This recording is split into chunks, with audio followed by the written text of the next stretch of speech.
live from the parking lot of Sprouts Market in beautiful San Diego, California. That would be beautiful. It would be beautiful, yes. There's a Sprouts Market there too. We were just talking about the zoo, because The zoo here. the zoo here, which would sound classy if it was the Sacramento Zoo, but no, it's the Sac Zoo. Everybody uses that abbreviation, which sounds a bit crass. It's like they put various scrotums on display. Foreign scrotums and wild scrotums. Sac Zoo. It just doesn't sound, well, no, for some reason my mind did not go there, but it didn't sound like it was, Pustule Zoo. Everybody doesn't, they don't, for some reason, maybe they can't spell Sacramento, but it's a beautiful word. It's more beautiful than most of the town. It's a very beautiful word. Well, we just read that the zoo is closing down, and a new zoo in another town. That's more a next door town, or a town that blends in with less traffic. Yeah, and because the animals are unhappy, the surviving animals are unhappy here. All right. Just like when I go shopping, if anybody complains about Sacramento, everybody in the other aisles will hear it and say, I want to get out of this town too. And we're so bad. We know people from Sacramento are listening to us, and I like them, but this town I don't really like. Oh, it's fun. Actually, it's a pretty town. And parts of it are very pretty, but it's a food desert everywhere, and they admit that. So. Yeah. But which means you have to drive far to get food. That's what it means. Yes, this is 20 minutes to 25 minutes. No, half hour. I timed it, dear. No, I've timed it too. We got here in 10 minutes once. From where? Halfway here, from Land Park. From the zoo. Exactly. Okay. Oh God, we're talking about nothing already. Lon has a show to do. Here we are. Well, we're 40 minutes late, so probably no one's watching anyway. So, but anyway. What are you going to talk about today, Stanley? What's that? What are you going to talk about today, Stanley? Oh, Stanley. Now, when she says that, do you know what that's in reference to? A Laurel and Hardy movie, where Laurel and Hardy have met two women that they want to take on a very informal date to get sodas. Because they're probably married. No, they're not married. They're homeless, kind of, and they don't have very much money, and they've only got enough money for 3 sodas. So somebody is not going to get a soda. So it's going to be Stanley. So Oliver Hardy points at their 2 dates and goes, soda, soda, soda. And what will you have, Stanley? And he's supposed to say, I don't want anything. And he says, soda. He forgot. They didn't need to hear that. Okay. Anyway, Constance is here to invoke Pentecost upon us. What are you talking about today? Oh, I'm gonna. Might be related to yours slightly. Yeah. It will be slightly. The Holy Guardian Angel. The Holy Guardian Angel, and that last little couple lines of the Emerald Tablet of Hermes. And then, if there is time, no, there's no time anymore. I found that out this week, believe me. Yes. And I have this theory that, well, anyway. So here's Constance. Wait, what are you talking about? You haven't gotten there yet. Oh, and I found, actually, I found it like a 2-page essay of one of my visions from a Monday night class that Enochian class that concerned my previous incarnation. And we were discussing the fact that people think of previous incarnations like some linear thing, like. And we were talking about it's possible to be the reincarnation of somebody that was alive when you were alive and stuff. Anyway, like, I'm not going to get ahead of Constance. I'm going He to. wants to get me out of the car. In other words, let me say something and get me out of here. Okay, I'm going to turn it around, and you will be instantly Stop chewing my gum as much as possible. startled and blinded, breathless by her beauty. There she is. I am blinded by your beauty as well. Oh, Out there. oh. So, yes, we've stopped expecting compliments like that. Okay, I'm going to get this a little nearer to you so we can make sure we hear you. Okay. I'm scared. It's so close. Well, because he's talking about incarnations, and I'm multidimensional, and I'm going to say Yes, you are Yes, multidimensional. I am multidimensional, and I do have the theory that it's all happening at once. It just seems linear because our brain can't conceive of the fact that it's all happening at once. So, anyway, but I was thinking about this too because of I got my box. I probably told you my box of stuffed animals upstairs, and I've set them up in a cute little arrangement. Got some 99-cent frames for children's book pictures, and I've made some nice pictures and hung it up so it looks like a little living room area. A mini one with my grandfather's chair and my teddy bear and a bunch of other animals. And we will show pictures of when I get finished doing it, but okay. it's 95% done. And anyway, I you can see it from the hallway. It's like in a landing from our loft kind of area. It's not really quite upstairs. It's just one room with a... It's a cool little landing. Yeah. Really, not literally, because it's probably 120 there because of the upstairs. But anyway, anyway, that reminded me of my childhood and also my departed mother, whose last words were, we were talking today about, Lon was talking about the stuffed animals we have on our bed, 3 of them, who were upset because they were concerned because they were not with the display on the stairwell. And Lon says, well, no, you're special and you get to be with us and all that. And I said, no, I don't do the special thing. I never have done the special thing. No, I can't do that with cats. And if I had a bunch of kids, they'd all be, I'm really good at doing the separate, but as equal. I can't do the special thing. My whole childhood, I can't. My friends, no, I don't have one. I don't do the special thing. Anyway, my mother's last words to me were, I love you with my whole heart.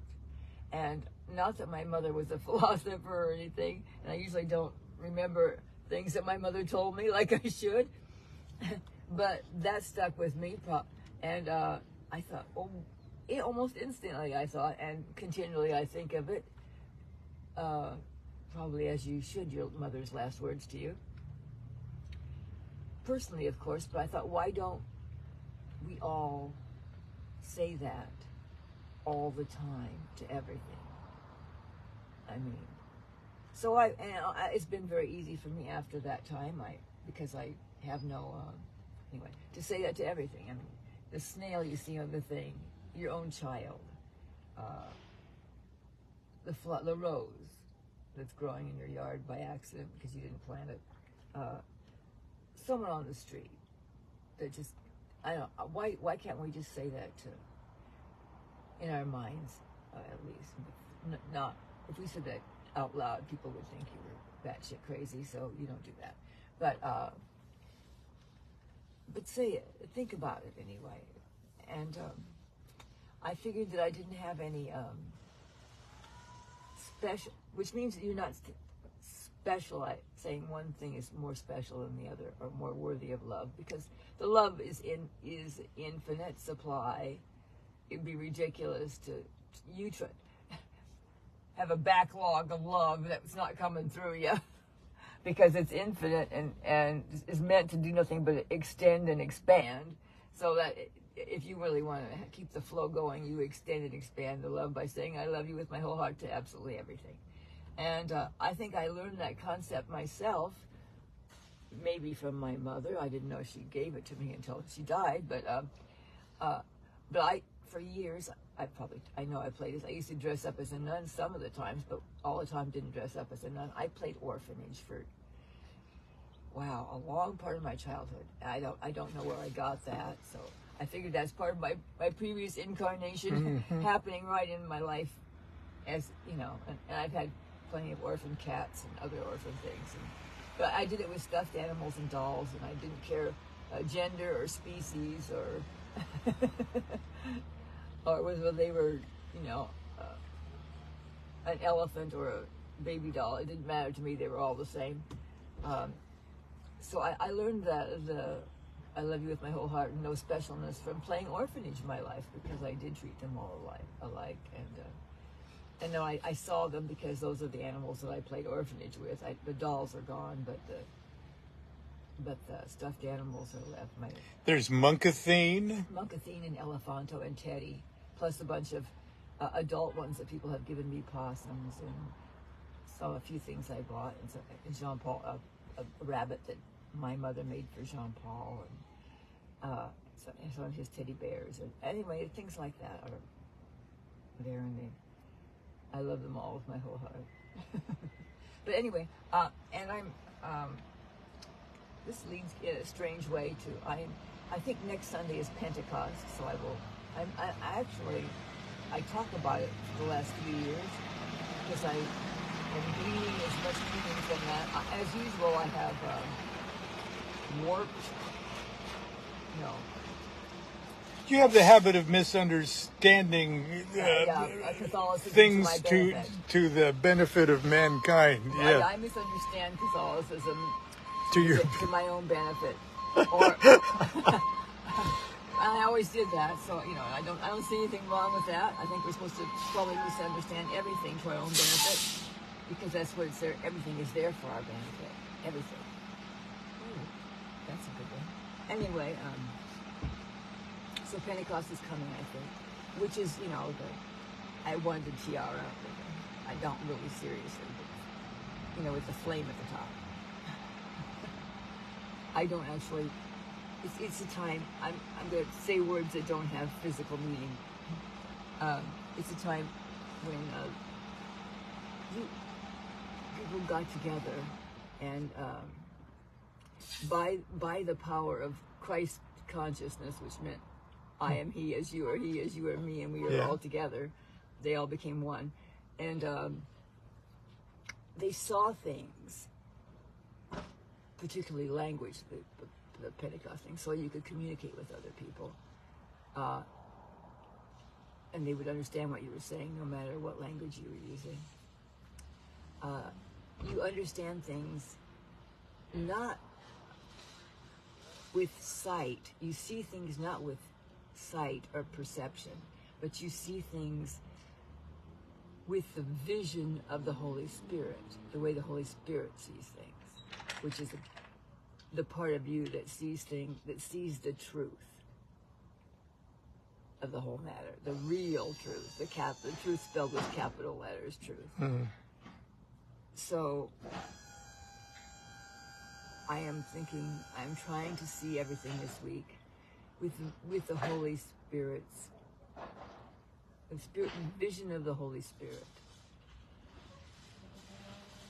And that way you should be able to communicate with, when you say, I love you with my whole heart, to the rat in the backyard, or that pretty flower that's blooming, or anyone you know, that they know what you're saying.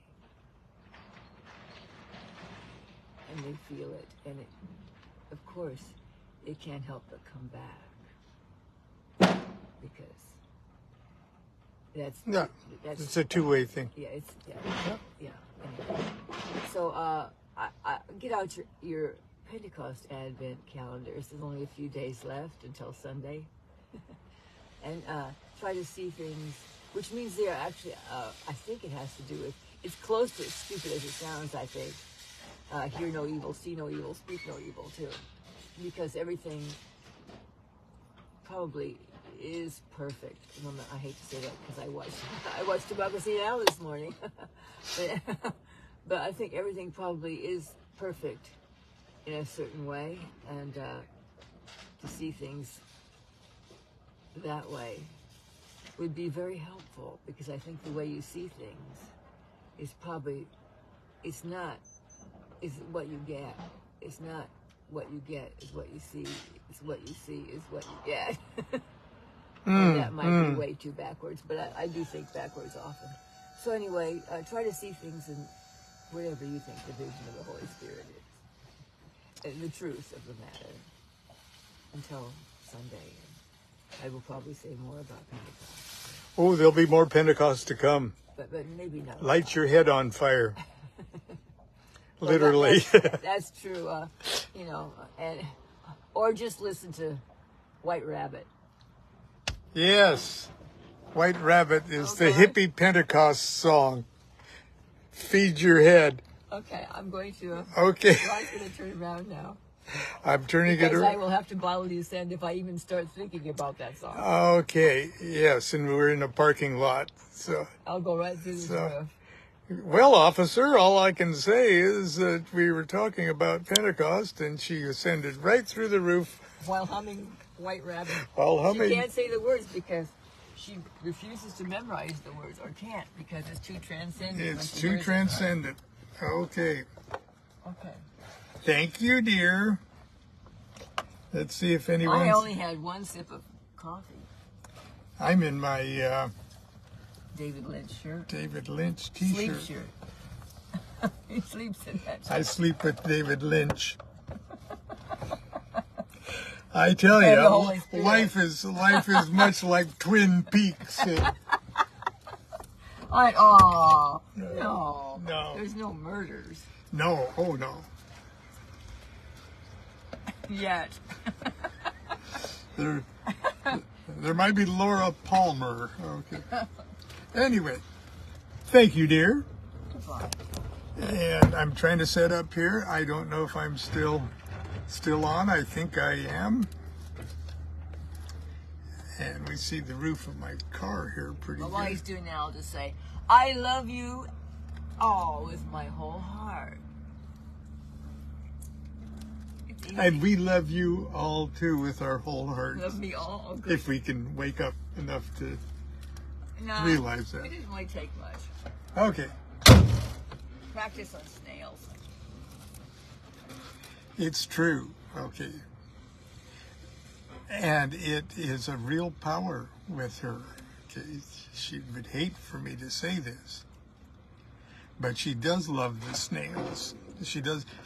She even loves the slugs, but she doesn't like them around as much. But she loves the snails. She loves the bugs. She takes bugs out of the house.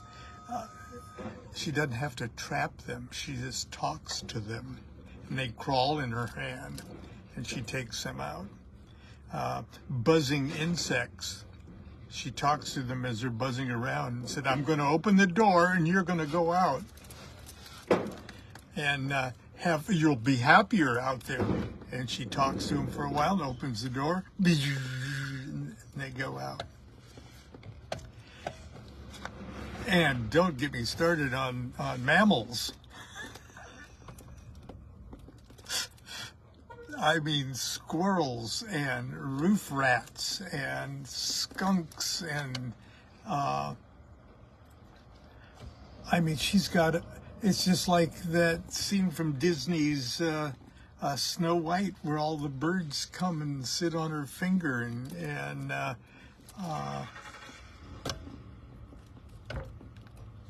and it's because they just sense that unconditional totality of love she's got going. Anyway, That's enough of she'd be embarrassed if I said that. But anyway, we were talking yesterday about the essence of the Holy Guardian Angel, and I shared with you a comment that I had on verse 6 of the Emerald Tablet of Hermes about the Spirit as earth and the uniting of the client with the Holy Guardian Angel. Sort of using the Emerald Tablet of Hermes as a springboard for exegesis, okay? And I'm going to continue on that because in reference to a couple of comments and questions that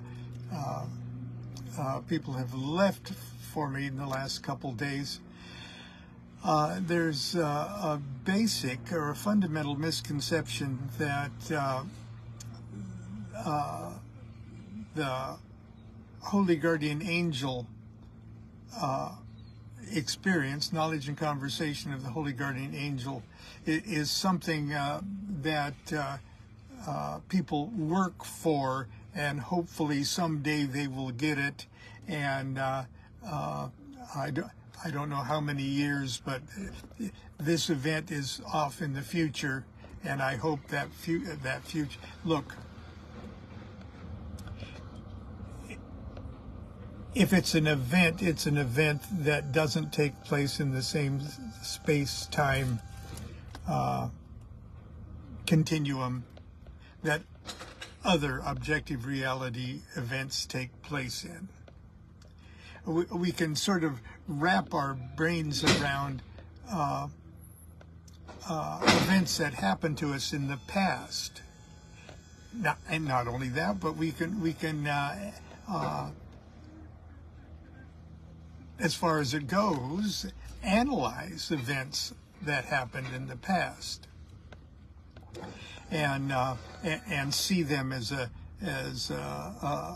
point in a linear chain of events. And we can speculate on what events that could happen in the future. Okay, we can speculate on it and imagine it, and imagine different outcomes, different effects to different causes that could manifest in various scenarios of the future. We can think about that. What we can't really essentially grasp is the now. The now, as close as we can go, is to say it's passing from the past to the future. We have to think of it in terms of those two bookends of consciousness. But it's the now that the Holy Guardian Angel, knowledge and conversation, takes place in the now. And that now doesn't have a past. That now doesn't have a future. That's when the event takes place. How many years do you think it'll take for me to get to the... Look, if it was a linear experience of when I started thinking about the knowledge and conversation of the Holy Guardian Angel to when I realized the nowness of it, I would have to say, well, it took me 60 years. But it didn't take me 60 years. It was just, it was always there. Okay. But anyway, this is the last couple lines from the Emerald Tablet of Hermes, and I'm going to... It is the evil... Down there. Yeah.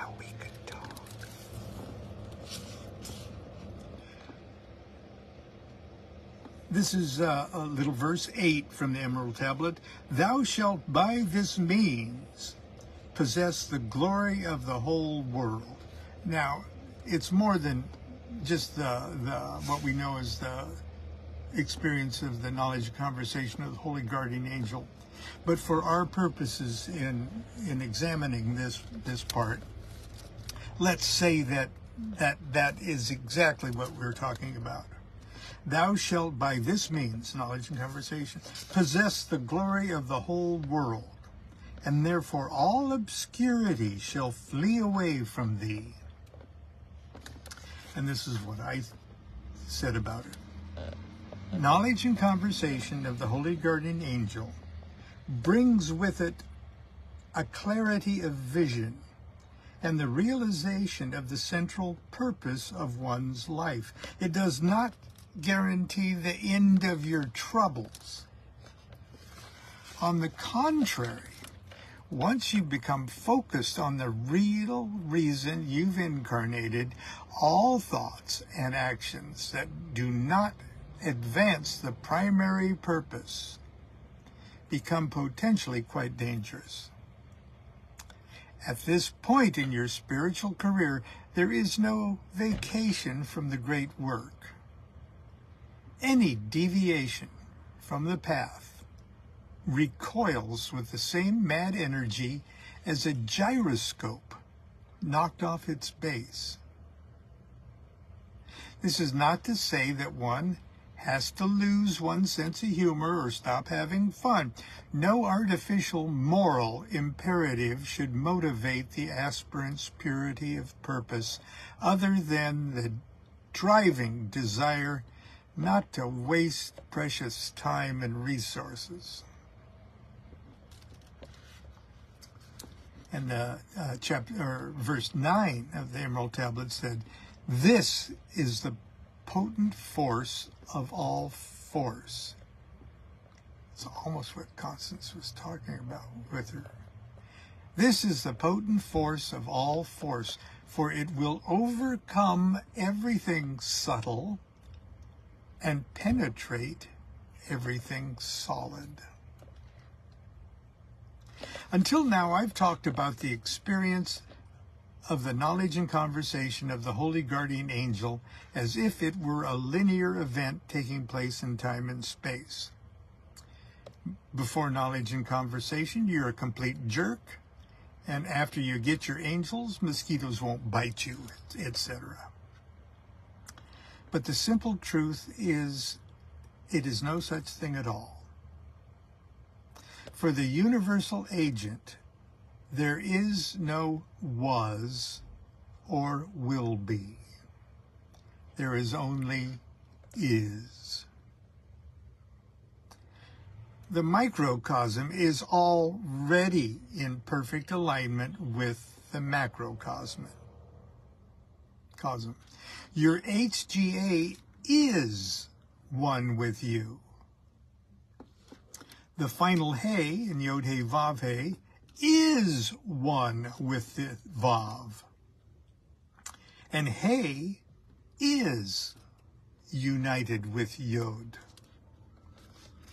The apparent descent of spirit into matter is just an illusion of digressive defects in perception. A cascade of consciousness, each level forgetful of the level just above it. Initiatory landmarks such as the knowledge and conversation of the Holy Guardian Angel aren't steps on a ladder. Rather, they're shifts in consciousness, awakenings. You could say that the rest of the universe has already pulled its act together and is just waiting for you to wake up to the fact. The potent force of all force spoken of in verse 9 is already flowing quite happily through the cosmos. The fact that the ancients were aware that it could overcome everything subtle and penetrate everything solid is an astounding prehistoric venture into the realm of quantum mechanics. The nature of matter is still unknown. At the subatomic level, its basic units simultaneously behave like particles and waves, but are neither. Physicists won't even commit themselves to confirming that matter definitely exists, but only that as a mathematical probability it possesses the tendency to exist. The divine alchemy of the Emerald Tablet of Hermes reaches this deeply into the heart of existence. And in verse 10, in this manner the world was created. But the arrangements to follow this road are hidden.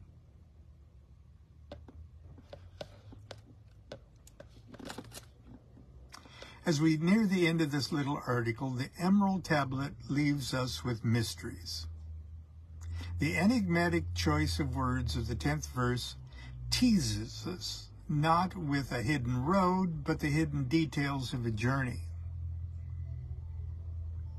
The road is revealed in the first verse, and the alchemical process by which we equip ourselves for travel are admirably set forth in the verses that follow. Why then are, quote, the arrangements to follow this road, unquote, hidden? Perhaps because the journey is different for each of us. And I'll digress just long enough to say that's why it's not just difficult, it's impossible when asked to describe one's knowledge and conversation of the Holy Guardian Angel. It's impossible to adequately describe it to others.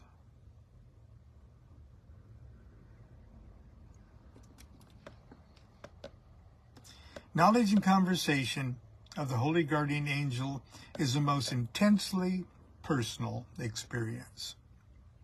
It's almost impossible to share the details of your angelic relationship with another person because in all likelihood he or she will not recognize your personal pantheon of images or nuances of your unique spiritual vocabulary that makes the experience real to you.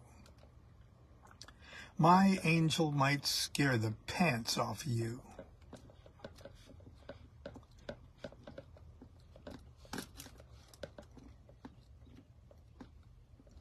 I don't need to. I can only add, I mean that literally. It would be the height of presumption and ignorance for anyone to judge the validity of another's experience or impose their vision on you. I've been assailed by friends and others who should know better and informed that their angel had an urgent message for me. That's usually when I say, oh, well, thank you. I'll call you back. The above comments should also be applied to all fields of spiritual exploration. One of the major shortcomings of guided meditations and path workings is the insistence by a misguided group leader that everyone sees standardized images in each path or sephira or aether. Discarding your own visions and allowing your psyche to be programmed by those of another individual or group is the fastest way I know I can think of to become spiritually crippled. Quote, the arrangements to follow this road are hidden. So be extremely cautious of those who would insist that they can show you the way. Well, you know, I think that's where I'm going to leave it today, because we've already spent a lot of time in this hot parking lot, and I will save my my vision of a previous incarnation that occurred after a Enochian magic, Monday night magic class session. I think you'll find it interesting. But anyway, we'll take that up tomorrow. And until then, you've already got your holy guardian angel. You're already one. It's not something you get, it's something you got. And you just got to wake up to the fact that you're there. Until tomorrow, continue to be good to yourself, be good to each other. Do what thou wilt, shall be the whole of the law. Love is the law, love under will.